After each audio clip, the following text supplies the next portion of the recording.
छात्रों पर गोली किसने चलाई? छात्रों पर गोली पैलेट गन से किसने चलवाई?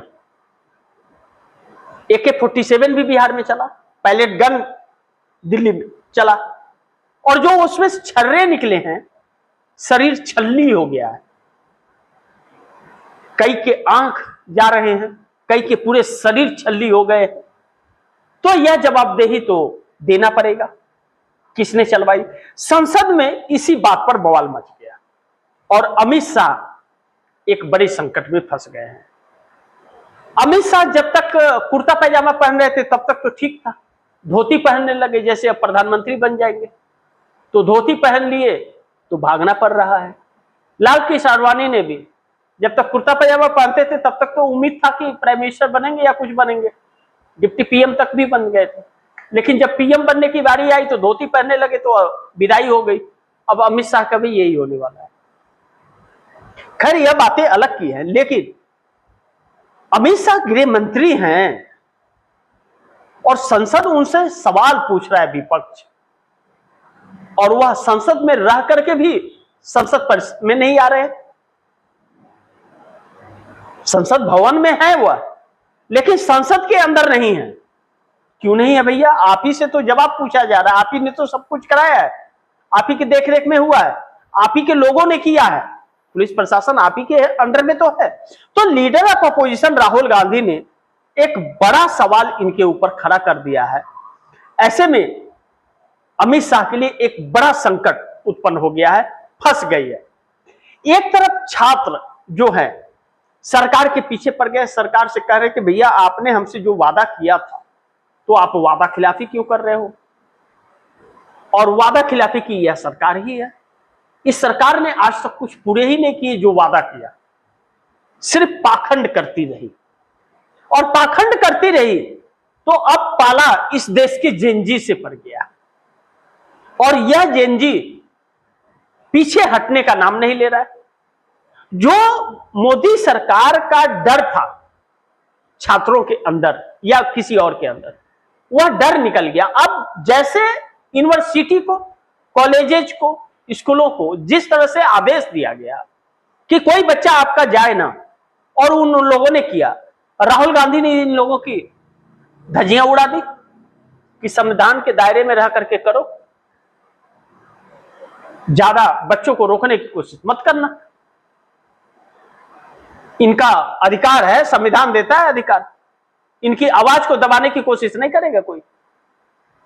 सरकार को यह बात तो समझ आ गई है कि छात्र पीछे पड़ गए हैं, लेकिन संसद में राहुल गांधी जिस तरह से पड़ रहे, राहुल गांधी का पीछे पड़ना और संसद में न बोलने देना राहुल गांधी को, वह इस सरकार के लिए बहुत भारी पड़ गया। इस सरकार ने यह कल्पना नहीं की थी कि राहुल गांधी इस हद तक जा सकते हैं। जब राहुल गांधी को नहीं बोलने दिया गया और राहुल गांधी ने कहा कि जवाबदेही तय होगी, तो राहुल गांधी ने प्रेस कॉन्फ्रेंस करना पड़ा कि संसद की अधूरी बातें प्रेस कॉन्फ्रेंस में कह दी, दुनिया को पता चल गया। अब जब राहुल गांधी आक्रामक हो गए तो ऐसे में यह सरकार कैसे चलेगी? सरकार भाग रही है, विपक्ष दौड़ा रहा है। अब विपक्ष के अंदर एक परिवर्तन ऐसा आ गया है कि यह परिवर्तन बड़ी महत्वपूर्ण है। जो इंडिया गठबंधन बिखर रहा था, टूट रहा था, वह इंडिया गठबंधन एकजुट हो गया है, वह एकजुट हो गया है, और उसकी एकजुटता इस सरकार को डरा रही है और बुरी तरह से डरा रही है।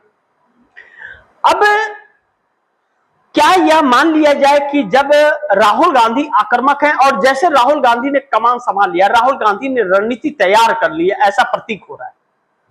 राहुल गांधी को जब नहीं बोलने दिया जा रहा था तो राहुल गांधी के पक्ष में अखिलेश यादव खड़े हुए और कहे कि इस देश का लीडर ऑफ अपोजिशन अगर आप पर, सरकार पर सवाल खड़े कर रहा है तो सरकार की जिम्मेदारी बनती है कि उसके सवालों का जवाब दे। लेकिन इस सरकार के पास जवाब तो है नहीं, क्योंकि यह जानती है कि राहुल गांधी के पास इंफॉर्मेशन है। और राहुल गांधी तो जवाबदेही बोल रहे हैं कि जवाबदेही किसकी है, जवाबदेही नहीं ले रहे तो इस्तीफे दो भैया पद से अपने। तो अब ऐसे में एक्सपोज भी हो गए हैं अमित शाह और सरकार चल पाना बहुत मुश्किल लग रहा है।